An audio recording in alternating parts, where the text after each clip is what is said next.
आत्मवंदन सगळ्यांना खूप हृदयापासून सगळ्यांचं स्वागत करते आपल्या आजच्या सत्रामध्ये.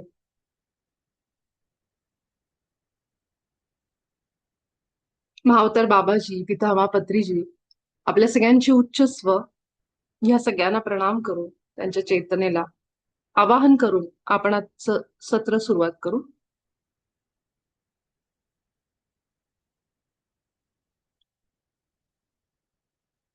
या सत्राची सुरुवात करताना आपण एक संकल्प आणि एक विचार आपल्या मनामध्ये ठेवू की मी ईश्वराच्या प्रतिमेत बनले आहे आणि या क्षणाला मी माझ्या ईश्वराच्या विचारांमध्ये आहे, ईश्वराच्या गुणांमध्ये आहे.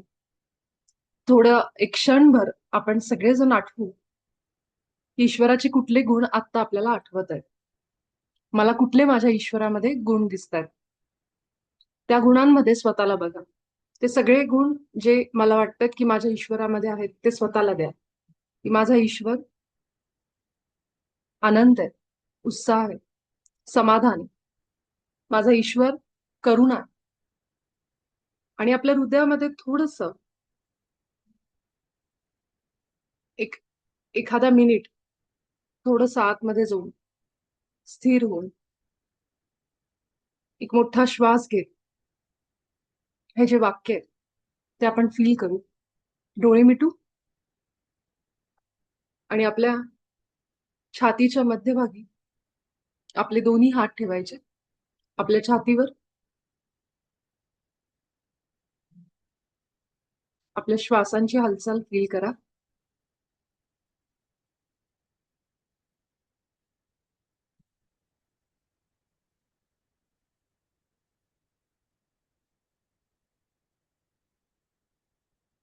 जिथं आपल्या हातांचा स्पर्श होतोय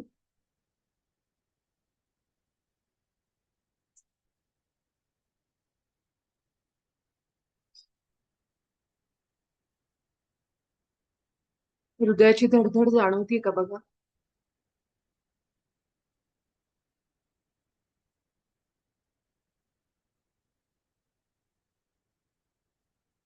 आपल्या डाव्या हाताला हृदयाची धडधड जाणवत असेल.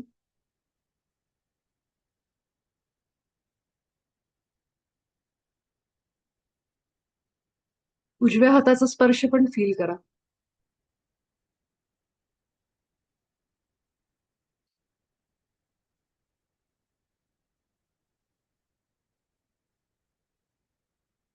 आपले श्वास एक एक येत आहेत जात आहेत त्यांची ये जा बघा.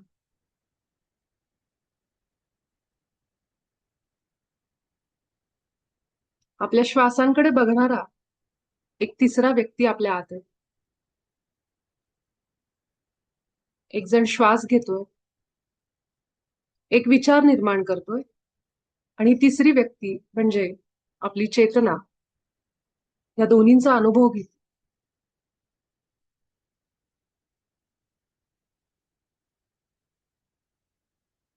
आणि थोडस खोलवर जात हे सत्य आपल्या आत म्हणा. मी ईश्वराच्या प्रतिमेत आहे आणि त्यामुळं ईश्वराचे सगळे गुण माझेत, विचार माझे. माझा ईश्वर प्रेम, करुणा, आनंद आहे, सार्वभौम आहे. मी सुद्धा प्रेम, करुणा, आनंद आणि सार्वभौम आहे. सगळीकडे व्यापून आहे, बुद्धिमत्ता आहे, सर्वज्ञ. माझा ईश्वर निर्माण करणार आहे. मी सुद्धा निर्माण करते माझ्या विचारातून. माझे विचार ईश्वराचे विचार एकच आहे. मी प्रत्येक क्षणाला ईश्वराच्या गुणांमध्ये आहे.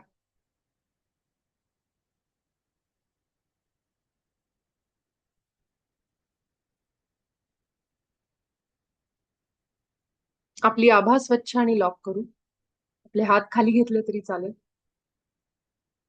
माझ्या आभा मंडळामध्ये जे काही अनिमंत्रित प्रभाव आलेत त्या सगळ्यांना मी प्रेम आणि प्रकाश पाठवते. तुम्ही सगळेजण ईश्वराच्या प्रतिमेत बनला आहात. तुम्ही सगळे प्रेम आणि प्रकाशच आहात. तुम्हाला आता भीती वाटत नाही. तुम्ही स्वस्थ आहात. तुम्ही तुमच्या शांत आरोग्य योग्य अशा स्थानी निघून जा.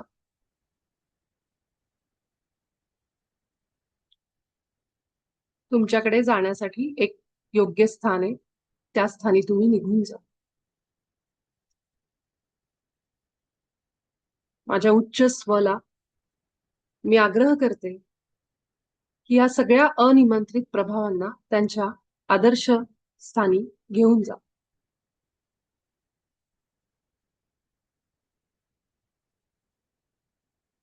माझे आभा माझ्या उच्च आत्म्याला सोडून बाकी सगळ्यांसाठी मी बंद करते. माझ्या आजूबाजूच्या सगळ्या विचारांना मी प्रेम आणि प्रकाश पाठवते.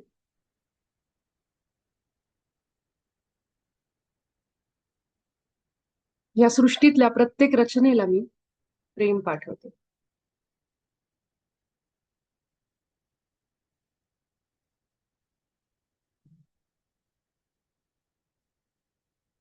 पंचमहाभूत, झाडी असतील, प्राणी, पशु, पक्षी, या सगळ्यांना आपल्या हृदयातून प्रेमाच्या लहरी आपण पाठवतो.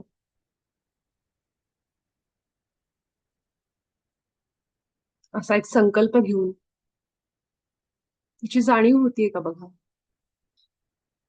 आपल्या आतून म्हणा की ज्या पृथ्वीवर मी राहते, ज्या ब्रह्मांडाची रचना परमात्म्याने केली, त्या प्रत्येक रचनेला मी माझ्या हृदयातून प्रेम पाठवते.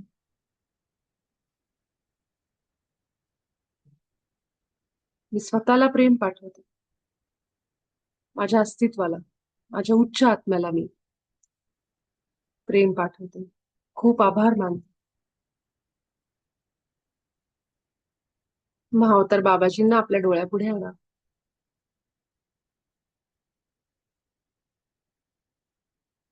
आणि या मार्गासाठी, या प्रकाशासाठी आपल्या हृदयातून बाबाजींचे आभार मानू. अनेक संकटातून, आव्हानातून आपण इथं आलो आहे. बाबाजी आपल्याला इथे घेऊन आले आणि या त्यांच्या प्रकाशामध्ये आपण आपला प्रवास सुरू ठेवलाय. त्यासाठी स्वतःचं अभिनंदन करा. आपल्या उच्च आत्म्याचे आभार मानू, जो आपल्याला प्रत्येक क्षणाला गाईड करतो. आपल्या सहप्रवासांना, जे युनिफाईडच्या जर्नीमध्ये आपल्या सोबत आहेत, त्या सगळ्यांचे आभार मानू, सगळ्यांना प्रेम पाठवू. आपल्या आतापर्यंतच्या प्रवासाला धन्यवाद देऊ. अनेक अनुभव आपल्याला दिले, सुखाचे, दुःखाचे, त्यासाठी. आणि हे अनुभव देणारी जी लोक आहेत, जी कुठलं तरी कॅरेक्टर प्ले करतात, हिरोचं, हिरोईनचं, विलेनचं, त्या सगळ्या लोकांना आपण आभार मानू आणि त्यांना प्रेम पाठवू. पुन्हा एकदा आपल्या या सत्रामध्ये सहभागी व्हा.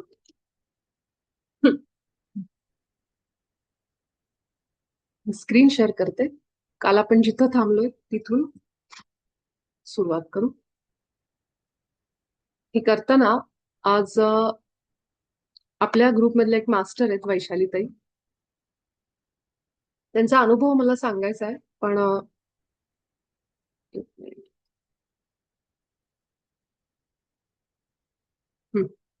पण त्यांचा अनुभव, माझी इच्छा आहे की त्यांनी स्वतःहूनच सांगावा. तर कारण त्यांचा जो अनुभव आहे ना, तो आपल्याला बरीचशी प्रेरणा देऊन जाणारा अनुभव आहे. आभा आपण जी स्वच्छ करतो आणि बंद करतो, हे जेव्हा वैशालीताई बोलत होत्या तेव्हा त्यांनी सगळं ते डोळ्यांनी बघितलं की कशी आपल्या आभामध्ये जे अनिमंत्रित प्रभाव आहेत ते कसे त्यांच्या आभामध्ये त्यांना दिसले. आणि जेव्हा आपण बाबाजींनी शिकवलेलं हे जेव्हा वाक्य म्हणतो, आपला ऑरा स्वच्छ करतो, क्लीन करतो, त्यावेळी हे सगळे जे प्रभाव आहेत ते त्यांच्या ऑरामधून कसे बाहेर गेले, हे सगळं त्यांनी बघितलं. आणि मला ते खूप अद्भुत वाटलं की त्यांनी ते फील केलं. त्यामुळे मी त्यांना रिक्वेस्ट केली की तुम्ही जरूर हा अनुभव आपल्या सगळ्यांसमोर एकदा मांडा. सगळ्यांना त्यातून बरीचशी आयडिया येईल की आपण कशा प्रकारे आपल्या आभावर काम करतो आणि हे किती महत्वाचं आहे. तर हा अनुभव आपण वैशालीताईंकडून नक्की ऐकणार आहोत एक दिवस याच आठवड्यामध्ये. शनिवारी रविवारी त्यांना मी जसा त्यांना वेळ असेल त्याप्रमाणे आपण त्यांना ते सांगण्यासाठी बोलावणार आहोत. आणि की कसं त्यांनी बघितलं ते सगळं डोळ्यापुढे. यातून मला एक गोष्ट अजून सांगायची आहे. जेव्हा आपण सराव करतो युनिफाईडचा, एक 15-20 मिनिटाचा बाबाजींनी आपल्याला सांगितलंय रोज तेवढा कालावधी काढायचा, तेवढ्या वेळेमध्ये तुम्ही हे सराव करायचे. पण माझाही तोच अनुभव आहे आणि वैशालीकडून जेव्हा मी आज अनुभव ऐकत होते तेव्हा मला ती गोष्ट पुन्हा लक्षात आली की ही सांगायची राहिली म्हणून. तर अम, फक्त सरावाला बसल्यावरच नाही तर इतर वेळी सुद्धा जेव्हा आपण चालता फिरता जेव्हा आपल्या कामांमध्ये असतो तेव्हा सुद्धा आपल्याला हे संकेत मिळणं, त्या गोष्टी आठवणं, हे म्हणजे आपला उच्च आत्मा त्या गोष्टी आपल्याला सांगत असतो अधूनमधून. दिवसभरामध्ये कधीही या गोष्टी घडतात. उदाहरणार्थ, वैश्विक सत्य सांगणे, बोलणे, हे जे आहे की जिथं आपण उच्च आत्म्याला म्हणतो मला तू एखादं असं सत्य सांग माझ्या आत्ताच्या परिस्थितीनुसार जे मला उपयोगाला पडेल, म्हणजे सुधारणा करण्यासाठी. की जसं मी एखाद्या माणसाला खूप वाईट समजत असेल, पण प्रत्यक्षामध्ये तो माणूस किंवा ती परिस्थिती तितकी भीतीची नाहीये, वाईट नाहीये. पण मला कुठेतरी वाटतंय की ह्या परिस्थितीमध्ये मला अपयश मिळेल किंवा हा माणूस मला चांगली वागणूक देणार नाही. त्यावेळी आपला उच्च आत्मा आपल्याला एक वैश्विक सत्य सांगायचा प्रयत्न करतो. म्हणजे काय? उदाहरण असं तुमच्या मनामध्ये अचानक वाक्य येईल आतमध्ये किंवा तुम्ही कुठेतरी ऐकाल किंवा तुम्ही ध्यानाला बसल्या-बसल्या तुमच्या मनामध्ये तो एक विचार प्रकट होईल. काय? अं, पुस्तकाचं कव्हर वरून त्याला जज करू नका. असं काहीतरी तुमच्या आतमध्ये तो विचार प्रकट होईल. किंवा तुम्हाला असं वाटतंय, की माझ्यापेक्षा ह्या व्यक्तीकडे सगळं आयुष्यात चांगलं आहे आणि माझ्याकडे त्या गोष्टी नाहीयेत. दुसऱ्याच्या आयुष्यात बघून तुम्ही स्वतःचं आयुष्य जर कंपेअर करताय आणि तुम्हाला असं वाटतंय, की त्या व्यक्तीचं माझ्यापेक्षा खूप चांगलं चाललंय. त्यावेळी तुमचा उच्च आत्मा तुम्हाला कदाचित असा एक संदेश देईल, दुरून डोंगर साजरे. समजतंय? म्हणजे अशा म्हणी ज्या आपण मराठीमध्ये नेहमी बोलतो, आपल्या रेग्युलर जीवनामध्ये ऐकतो, वाचतो. असं काहीही ते ज्ञान तुम्हाला उच्च आत्मा त्यावेळेस देतो, जेव्हा तुमच्या मनामध्ये कुठल्यातरी फॉल्स गोष्टीला, म्हणजे मायेला, एका भ्रमामध्ये तुम्ही असता. तुम्हाला वाटतं हे खरं आहे, हे असंच आहे, पण खरं ती गोष्ट तशी नसते. आणि त्यावेळी आपला उच्च आत्मा आपल्याला अलर्ट करतो. तो आपल्याला संकेत देतो वेगवेगळ्या दृष्टीतून. आपल्याला गाणी ऐकायला येतील अशा पद्धतीची किंवा एखादं वाक्य मनामध्ये प्रकट होईल. आणि आपल्याला वाटेल, "अरेच! हे कसं काय आलं?" तर हे खास करून वैश्विक सत्य बोलणे हा जो 4था धडा आपण बघितला, ज्यामध्ये आपण उच्च आत्म्याला म्हणतो, की माझ्या आयुष्यामध्ये जी परिस्थिती त्यानुसार तू मला एखादं युनिव्हर्सल ट्रुथ दे. जसं आपण बघितलं विद्या विनयने शोभते किंवा दुरून डोंगर साजरे. म्हणजे काय आपल्याला सगळं ज्या अशा गोष्टी आहेत ना चमकणाऱ्या किंवा अशा गोष्टी की दुसऱ्याकडच्या चांगल्या वाटतात. पण तसं नाहीये. अशा अर्थाचं म्हणजे मी एक उदाहरण सांगितलं. अशा अर्थाचं काहीही तुम्हाला एक मेसेज मिळेल. आणि जेव्हा तो मिळतो, तेव्हा त्याला काहीतरी कारण आहे. त्यामुळे त्याला दुर्लक्ष नाही करायचं. तर हे उदाहरण मी का दिलं आत्ता? तर ह्याप्रमाणे आपल्या रोजच्या काम करताना सुद्धा ऑफिसमध्ये असाल किंवा घरात काम सुरू असेल, बाहेर असाल, कुठेही असा आपला उच्च आत्मा आपल्याला एक-एक गोष्टी सांगतो. सरावामध्ये आपल्याला ते समजतं. सराव करताना आपण काय करतो, की उच्च आत्म्याचं जे स्टेशन आहे ते पकडतो. कसा बोलतो उच्च आत्मा आपल्याला. त्यासाठी 15 मिनिटाचा सराव आहे. पण आपण जे इतर वेळेस आपले जागेपणी, हे जे जागृत अवस्थेमध्ये आपली कामं करत असतो, त्या कुठल्याही वेळी आपल्याला संकेत येतील किंवा आतून एक विचार प्रकट होईल मनामध्ये, जो आपल्या हिताचा असतो. आणि तो म्हणजेच उच्च आत्म्याचा तो संदेश आहे. त्यामुळं वैशालीताईंना सुद्धा काहीतरी काम करत होत्या आणि अचानकच त्यांनी त्यांच्या उच्च आत्म्याला संकेत मागितला आणि त्यावेळेस त्यांचा जो संकेत आहे, त्यांच्या हार्टमध्ये हृदय चक्राच्या दोन्ही, म्हणजे आता हृदय चक्राला आपण इथून देतो रेकी म्हणा किंवा ध्यान आपण इथे. त्यांना हे दोन्ही भाग जे आहेत हृदयाचे, पुढचा आणि मागचा, त्या भागामध्ये त्यांना ते फील होतं. असा त्यांचा संकेत आहे. आणि ते त्यांना अगदी काम करताना सुद्धा लगेच त्यांनी संकेत मागितल्या त्यांना मिळाला, जे की होतं आपल्यासोबत. त्यामुळं दिवसभर युनिफाईड करत असताना ज्या आठवड्यामध्ये आपण पोहोचलो आहोत, त्या आठवड्यामध्ये जागृत अवस्थेमध्ये सुद्धा थोडा अवेअर राहा, की आपल्या आतमध्ये काय विचार येतात. आणि हे विचार आपल्या ह्या सरावाशी निगडीत असतात. त्या धड्याशी जोडलेले असतात, जो धडा आपण शिकतोय. जसे की आत्ता आपण शिकतोय 7वा धडा, विचारांमध्ये सुधारणा.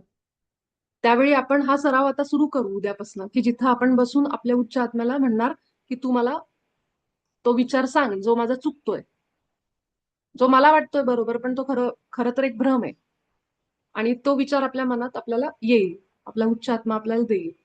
मग पूर्ण आठवडाभर फक्त त्या सरावापुरतंच नाही, तर पूर्ण आठवडाभर असे विचार आपल्या समोर येणार आहेत आता. तर त्यासाठी तयार राहा. त्यासाठी पेन आणि डायरी, की मला आज हे विचार जाणवले, की ज्याच्यामध्ये मला सुधारणा करायची गरज आहे. आणि ते कुठल्याही पद्धतीने, कुठल्याही प्रसंगी प्रकट होतील. तर ह्या पद्धतीने आपला सराव करायचा आहे आणि जसा त्यांचा अनुभव आहे, तर त्या लवकरच आपल्याला सांगतील. तर हे एक मला सांगायचं होतं, की केवळ आपण सराव करतोय 15 मिनिटाचा त्याच वेळेत नाही, तर दिवसभरामध्ये सुद्धा असे विचार, अशा आता जसं आपण मागच्या धड्यात बघितलं क्षमा करणे लोकांना. तर दिवसभरामध्ये पण तुम्हाला अचानक ते वाटेल, की अरे कुणाचा तरी चेहरा दिसेल, की ज्या लोकांबद्दल मनात आली राग आहे. त्यांचे चेहरे दिसले, की आपल्याला उच्च आत्मा सांगत असतो, की ह्याला माफ कर.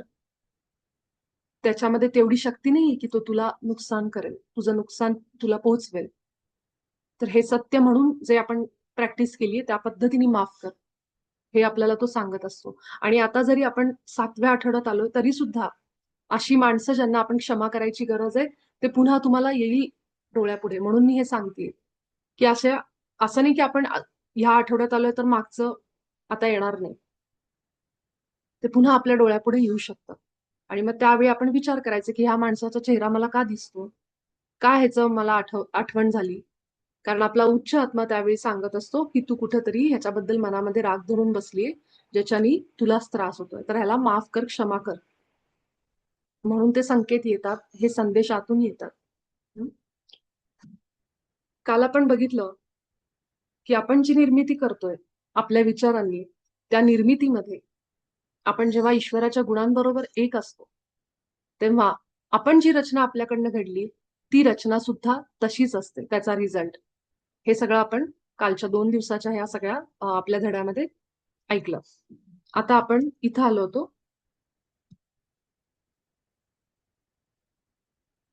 की तुमच्या विचारांनी बनवलेलं हे जग आहे, हे एक माया आहे, हे भ्रम आहे, हे सत्य नाहीये.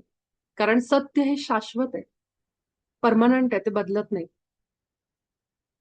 आणि ईश्वराचा जो विचार, जो त्याच्यातून बाहेर पडला ते सत्य आहे.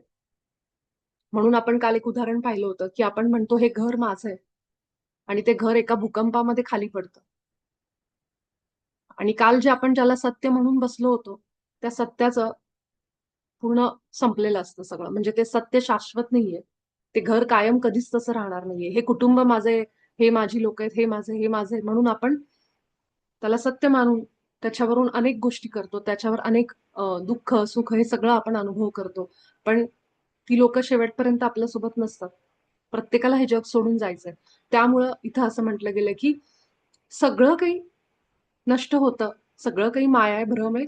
सत्य केवळ काय आहे, तर ईश्वराचा तो विचार आहे, ज्याच्यातून हे सगळं निर्माण झालंय. आपली आणि विश्वाची निर्मिती केली, तो ईश्वराचा विचारच सत्य आहे. बघा इथे लिहिलंय.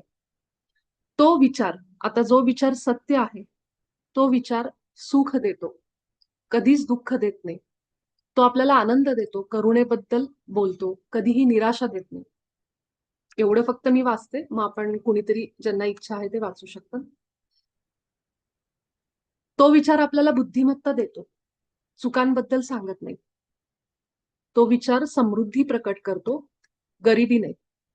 त्या विचारापासून अमर्याद ऊर्जा मिळते, दुर्बलता मिळत नाही. आणि तो अशांतीचा नाही, तर शांतीचा प्रतीक आहे. सत्य केवळ ईश्वराचा तो विचार आहे, ज्याने विश्वाची निर्मिती केली. आता इथं जी सांगितलेली आहेत, की तो जो ईश्वराचा विचार आहे, ज्यातून हे सगळं सृष्टी, हे ब्रह्मांड आणि आपण निर्माण झालोय, तो विचार खरं तर काय आहे? तो आनंद आहे, करुणा आहे, बुद्धिमत्ता आहे, समृद्धी आणि ऊर्जा देणार आहे. एनर्जी आहे त्याच्यामध्ये भरपूर. तो शांतीचा विचार आहे. पण ह्याच्या उलट जे आपण अनुभव करतो, सगळं काही, त्या ह्या गुणांच्या उलट जे काही आपण अनुभव करतोय, ते ईश्वराच्या विचारात नाहीये. हे आपल्या विचारातून निर्माण झालेलं आहे. की आपण त्या पद्धतीने सगळं निर्माण केलंय, म्हणून आपण ते अनुभव घेतोय. काल आपण एक वाक्य बघितलं की तुम्ही जे काही विचार निवडले त्या कामाच्या सुरुवातीला किंवा ती निर्मिती करताना, ती रचना करताना, त्या विचारांप्रमाणेच तुमचा अनुभव तुम्ही ते अनुभव करत असता. आता जेव्हा मी निर्मिती किंवा रचना म्हणते ना, ह्याचा अर्थ असा नाही की काहीतरी आपण असं काहीतरी समोर दिसणारं एखादं सॉलिड फॉर्म मधलं आपण तयार करतो एखादं, असं नाहीये. रचना आणि निर्मिती ह्याचा अर्थ जे प्रसंग आपण निर्माण करतो आपल्या आयुष्यात आणि जे आपण अनुभवतो, सुखाचे किंवा दुःखाचे, त्याला इथं निर्मिती आणि रचना असं म्हणलेलं आहे. म्हणून ज्या विचारांनी एखाद्या माणसाबरोबर माझं पूर्वीचं भांडण आहे आणि जर तो माणूस मला पुन्हा एखाद्या समारंभात भेटणार आहे आणि मला समजलं की ही व्यक्ती पण तिथे येणार आहे, ज्यावेळेस मला हे समजतं ना, तेव्हा माझ्या मनामध्ये ऑलरेडी ते सगळं पुढचं तयार झालेलं आहे. की आता त्या समारंभामध्ये परत आमची भांडणं होणार, वादविवाद होणार. कुटुंबांमध्ये हे असं होतं ना. तर ऑलरेडी ते आपण आपल्या विचारांनी निर्मित केलेलं आहे. आपण म्हणतो सुद्धा, "अरे आता ते येणार म्हणजे परत इथं भांडणं, त्रास होणार आहे आता हे सगळा." म्हणजे विचारांनी कुठेतरी ती सुरुवात झालेली. आणि माझा जसा विचार आहे तसाच त्या व्यक्तीचा पण विचार आहे. त्यांच्या पण डोक्यात आलं असणार, ही व्यक्ती येणार आहे म्हणजे आता इथं भांडणं, त्रास होणार. म्हणजे ऑलरेडी तो एक प्रसंग तिथं तयार घडला, म्हणजे तो विचारातनं बाहेर पडला म्हणजे तो प्रसंग तिथं तयार झालाय. आपण फक्त त्या स्थानी जातो, त्या स्थळाला जातो आणि तिथे जाऊन मग ते तयार होतं. आपल्या समोर ते वास्तवात येतं. म्हणजे आपण ऑलरेडी त्या गोष्टी मॅनिफेस्ट केलेल्या असतात विचारांनी. आणि जे काही आपले विचार बाहेर पडतात त्यानुसार आपण ते अनुभव करतो. ह्याच्या उलट जर आपण असा विचार केला की तिथं ती व्यक्ती येणार आहे हे म्हटल्या म्हटल्या, जर मी असा विचार केला की असू दे, मला काही फरक पडत नाही त्यामुळे, मी आनंदात आहे, मी प्रेमात आहे, आणि त्या स्थानाला आपण ऑलरेडी प्रेम आणि प्रकाश पाठवायला सुरुवात केली. आणि त्या क्षणी जेव्हा मी जर म्हणलं की मी तर ईश्वराच्या गुणांमध्ये, विचारांमध्ये आहे, तिथे जाताना सुद्धा, तिथे गेल्यावर सुद्धा की मी ईश्वराच्या विचारात आहे, गुणांमध्ये, तुमचे व्हायब्रेशनच चेंज होतील. आपले व्हायब्रेशनच चेंज होतील. ज्या कंपन्यांमध्ये दुःखाच्या आणि भीतीच्या मी तिथे जाणार होते की आता काहीतरी होणार, आता काहीतरी होणार, वादविवाद होणार आमच्या समोरासमोर आल्यानंतर, त्याचे व्हायब्रेशन आहेत ना, ती एनर्जी आहे ना, ती ऑलरेडी तिथं पोहोचते आणि ते खरोखर तयार होतं. आणि ज्या क्षणी मी असं म्हणून तिथं पोहोचते की जेव्हा मी ईश्वराच्या गुणांमध्ये आणि विचारांमध्ये आहे, त्या क्षणी ती रचनाच वेगळी झालेली तुम्हाला समजेल. पण हे कधी होतं, जेव्हा मी हे समजून घेऊन माझ्या रोजच्या आयुष्यामध्ये त्याची सराव करत करत सुरू करते आणि मग आपला विश्वास वाढतो. एकदा जरी अनुभव आला की आपल्याला विश्वास बसतो त्याच्यावर. कारण हे सगळं विश्वासावर आहे की आपण किती तीव्रतेने हे सगळं वापरतो, त्याची इंटेन्सिटी किती आहे. नुसतंच मनातल्या मनात एकदा म्हणलं हा इथं गेल्यावर असं काही होणार नाही, पण आतमध्ये खोलवर अजूनही भीती आहे, अजूनही ते आपल्याला जाणवते की नाही नाही ते होणार. मी जरी बोलत असले ना, तरी मला माहितीये तो माणूस तसाच आहे आणि तो भांडण काढणारच. हे खोलवर आहे, आपल्या रुजलेले आहेत. त्यामुळे ह्या गोष्टी इथं अशा सांगितल्यात की ईश्वराचा तो विचार केवळ आनंद, सुख यासाठीच बनलेला आहे खरं तर. तो कधीही बाकीच्या त्याच्या विरुद्ध गोष्टी निर्माण करत नाही. कोणालाच इच्छा आहे वाचायची?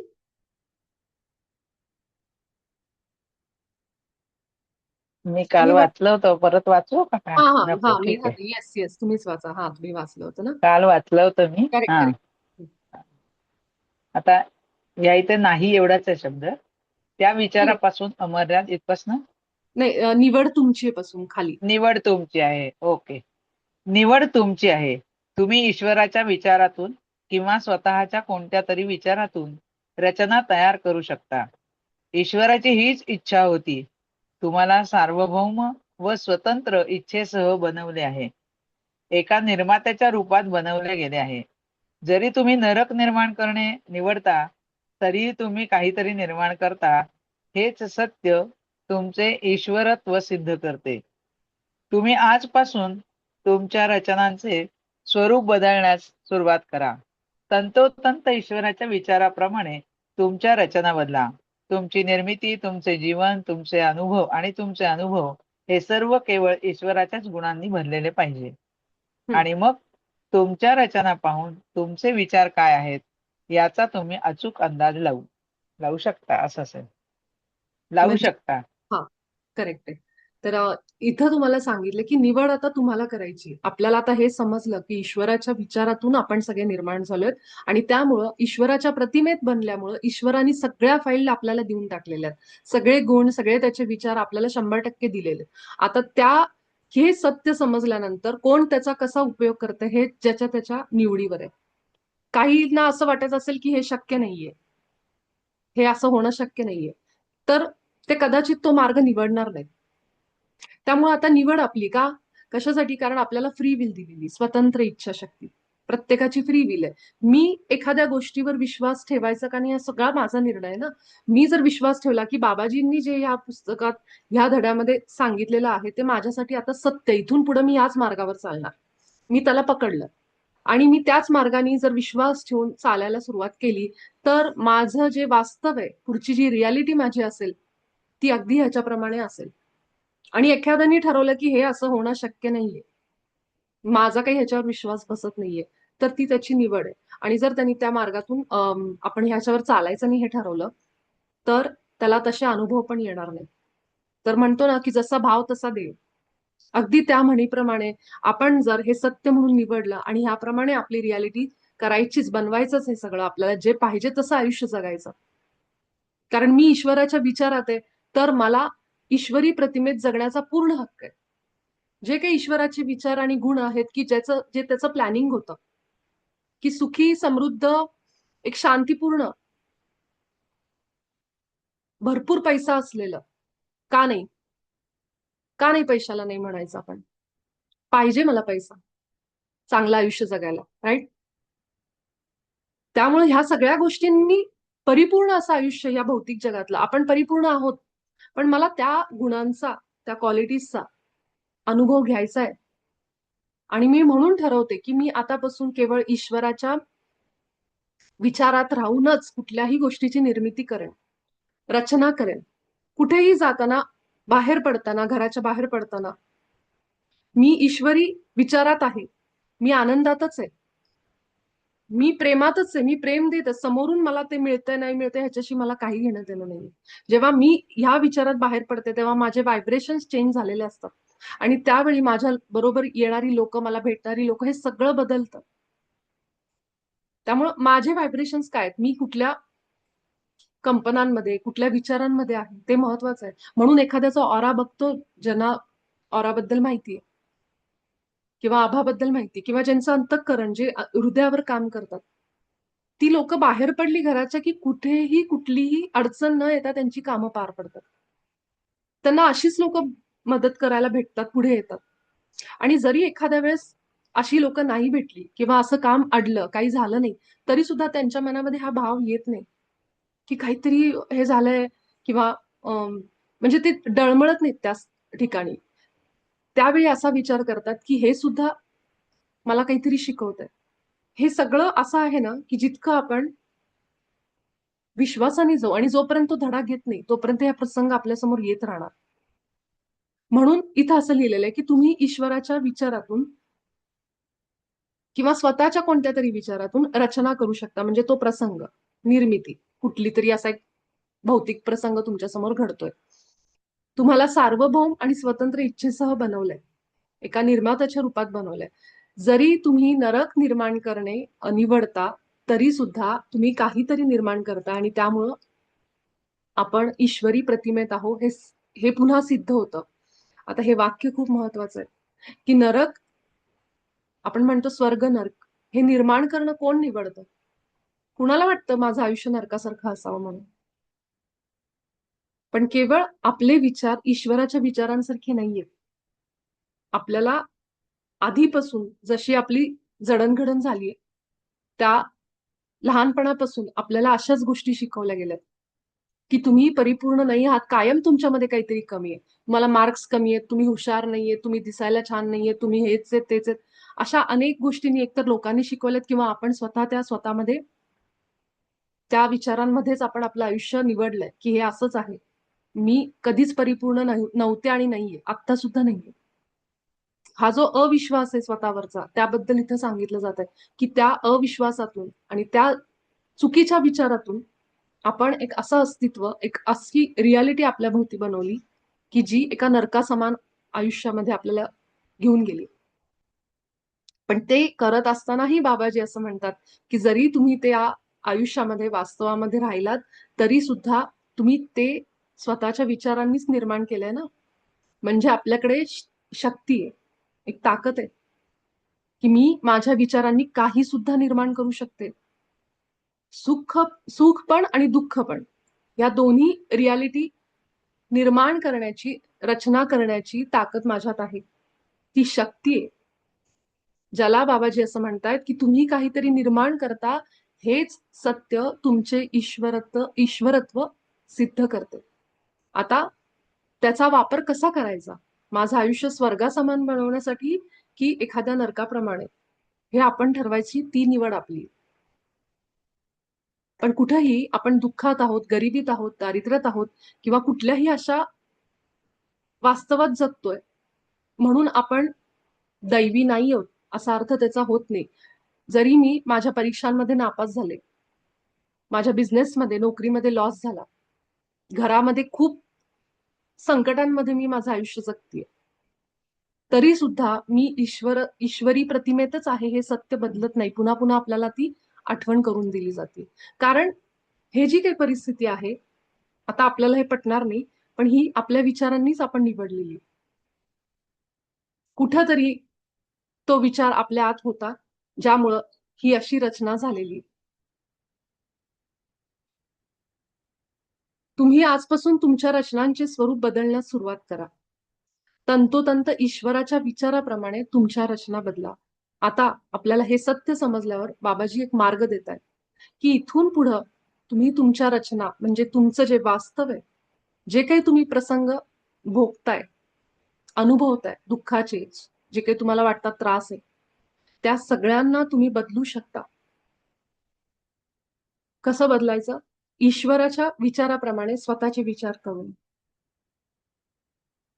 तेव्हा जे काही रिझल्ट आहे, जी काही रचना, जे काही प्रसंग आपले असतील, ते अगदी ईश्वराच्या रचनेप्रमाणे, जे त्याचं प्लॅनिंग होतं की ह्या व्यक्तीला मी सुख, समृद्धी, आनंद, शांती, आरोग्य, चांगली नाती, ह्या सगळ्यांसाठी बनवत आहे, हे त्याचं प्लॅनिंग होतं.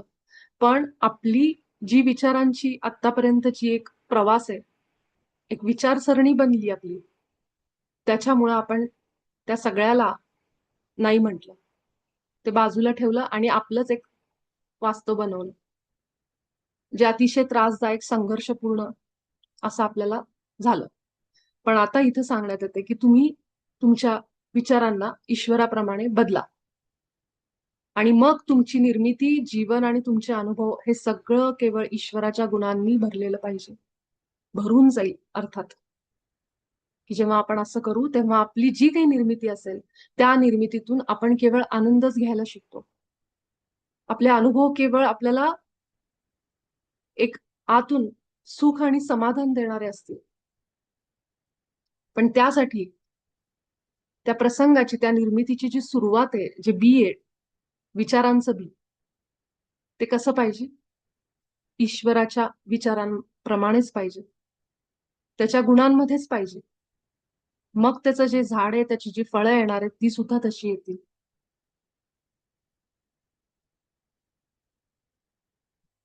हा, इथून वाचा मेधाताई, आणि मग तुमच्या रचना हा पाहून.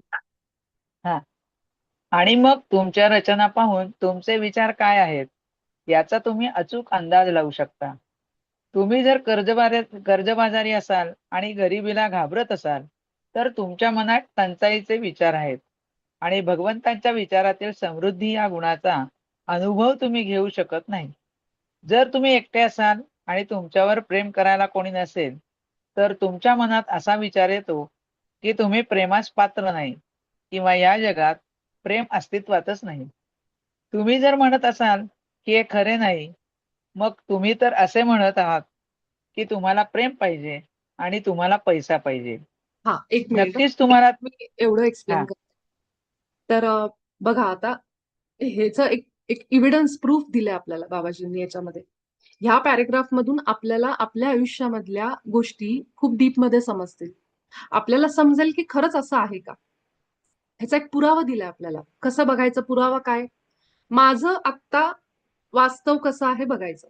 मी काय परिस्थितीमध्ये आत्ता जगते, माझ्या भावना आत्ता काय आहेत. मला त्रास वाटतोय, दुःख वाटतोय, आनंद वाटतोय, जे काही माझ्या भावना आहेत, ज्या वास्तवामध्ये मी आत्ता जगती, ती माझी रचना आहे. ते मी तयार केलंय. आता जे काही मी तयार केलंय ते कसं आहे, सुख देणार आहे की दुःख देणार आहे की त्रास देणार आहे की संघर्ष वाटतो मला, की मला खूप त्रास होतो ह्या सगळ्याचा, की माझ्या सोबत आता जे काही आहे त्याच्यावरून समजायचं की मी ह्याची सुरुवात कुठल्या विचारांनी केली होती. म्हणजे माझे ह्या रचनेमागं विचार काय होते. आता हे तुम्ही लगेच जे काही प्रसंग आहे त्याच्या मागचे लगेच विचार म्हणजे अगदी आत्ता आत्ताचे नाही. तर ह्याच्यासाठी थोडं तुम्हाला मागे जाऊन थोडस आधीचा एक काळ बघावा लागेल, की काय विचार होते. ज्या लोकांबरोबर आता माझं पटत नाहीये, ज्यांच्याबरोबर माझे वादविवाद आहेत, त्यांच्याबद्दल माझ्या मनात नेहमी काय विचार असायचे, किंवा कुठल्या विचारांनी हे सगळं नातं त्याच्यावर सुरू आहे. त्यामध्ये विश्वास आहे, आनंद आहे, समाधान आहे, एकमेकांबद्दल एक आत्मीयता म्हणतो ना, प्रेम, ते आहे त्याच्यामध्ये, की हेवे दावेत की लपवाछपवी. जसं जो भाव असेल त्याप्रमाणे ते नातं फुलणार आहे, त्याचा रिझल्ट असणार आहे. आणि सोबतच बाकी गोष्टी.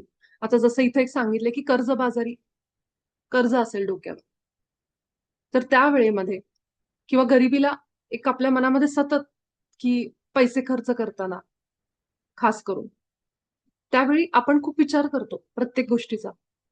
कारण सतत मनात एक भीती असते, पैसा संपणार तर नाही ना. हा अगदी मुळाशी एक एक खोल विचार असतो आपला, की माझा पैसा संपू नये यासाठी तो गच्च धरून बसतो आपण. अनेक वेळा जिथं गरज आहे तिथं पण खर्च नाही करत. अगदी तसंच.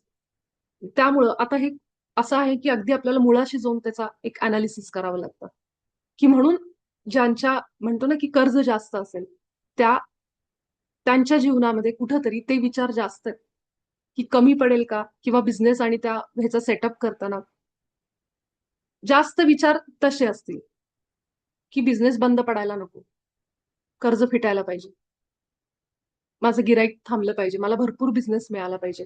आणि त्याची तीव्रता जास्त असल्यामुळं, त्या विचार जास्त असल्यामुळं, त्या भीतीमुळं त्याचा अनुभव पण तसाच येतो, त्याचा रिझल्ट पण तसाच येतो. ज्या माणसाला असं वाटतं की माझ्यावर कुणी प्रेमच नाही करत आहे, किंवा मी एकटेच आहे, ह्या सतत विचारांमुळे काय होतं, की खरोखर तसे अनुभव निर्माण होतात आपल्या आयुष्यात. यालाच मॅनिफेस्टेशन आपण म्हणतो. पण ते आपल्याला कळत नाही, की आपण तर असं नाही विचार करत आहेत. बऱ्याचदा असंही वाटतं. पण ते विचार असतात, असतात ते विचार, आणि ते आपल्याला बरोबर कळतात. प्रत्येकाने आपल्या आत जाऊन बघायचं, की जे काही माझ्या आत्ता आयुष्यात जे आव्हान आहे, जे चॅलेंज आहे, त्याच्या मागे माझी भावना काय होती, ह्याचं थोडं अनालिसिस केवळ आपणच करू शकतो. समोरचा माणूस नाही सांगू शकत ती गोष्ट. आणि जर हे खरं नसेल तर बाबाजी म्हणतात, की मग तुम्ही असं का म्हणता, की मला पैसा पाहिजे, प्रेम पाहिजे. पाहिजे हा शब्द आला याचा अर्थ आपल्याकडे ते नाहीये, म्हणून आपण पाहिजे पाहिजे पाहिजे म्हणतोय. जर आपल्याकडे आहे तर आपण कशाला म्हणलो असतं मला प्रेम पाहिजे. कारण मी ऑलरेडी प्रेमात आहे, मी स्वतःच प्रेम आहे. ही भावना जर माझ्यात असेल, तर मी भरून वाहत असेल प्रेमाने, तर मला प्रेम कशाला पाहिजे. आपण सगळे ह्याच लिंकवर जॉईन होऊ.